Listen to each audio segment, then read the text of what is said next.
Vamos agora falar sobre alguns casos particulares de números binomiais.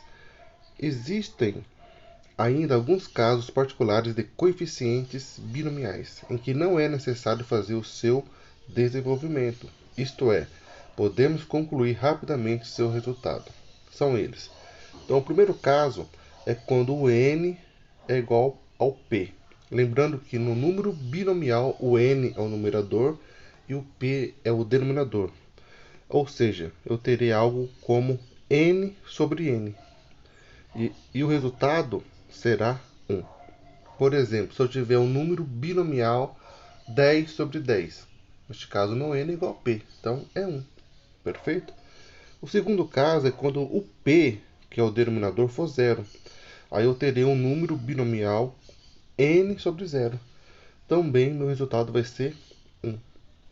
Exemplo, se eu tiver um número binomial 6 sobre zero, meu resultado vai ser 1. Perfeito? Isso aqui são casos particulares. Eu não preciso desenvolver a fórmula matemática para chegar no resultado. Eu já posso direto colocar a minha resposta.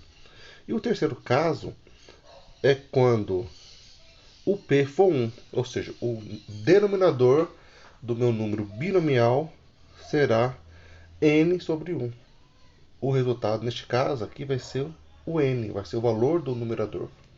Por exemplo, se eu tiver um número binomial 15 sobre 1, então meu resultado vai ser 15, que é o n. Perfeito? Vamos olhar aqui para alguns exemplos que nós fizemos. No primeiro caso, nós temos um número binomial 5 sobre 3. Não caiu em nenhum caso particular. Então eu tenho que desenvolver a minha fórmula matemática e concluir que o resultado é 10. Perfeito? Agora, o exemplo 2. Eu tenho um número binomial 4 sobre 1. O meu P, aqui, observe, é 1. Então, é o terceiro caso. Lembra? Quando eu tiver n sobre 1, a resposta é n. Então, o meu n aqui vai ser 4. Então, portanto, a minha resposta é 4. Ou seja, lembra que nós vimos um número binomial n sobre 1. A minha resposta é n. Então, neste caso, o meu n é 4. Então, por isso que eu concluí que é 4. O terceiro, ó, 6 sobre 6. O meu n é igual a p. É o primeiro caso particular que nós vimos. Então, a resposta é 1. Se eu tiver algo como n sobre n, pelo primeiro caso, nós vimos que a resposta é 1. Então, 6 sobre 6, 1. Aqui, o quarto exemplo, 3 sobre 0. Neste caso, o meu p, o meu denominador é 0. É o segundo caso particular que nós vimos. A resposta é 1. Lembra que nós fizemos um número binomial n sobre 0, que é o segundo caso particular. A resposta é 1.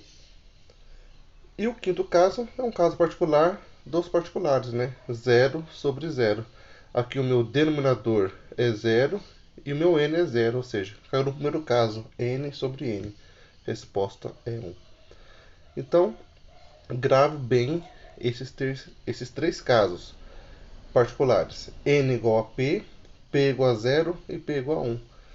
Nós temos direto a resposta, ó, 1, 1 e N.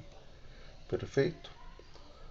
Próxima aula, atividade sobre casos particulares de números binomiais.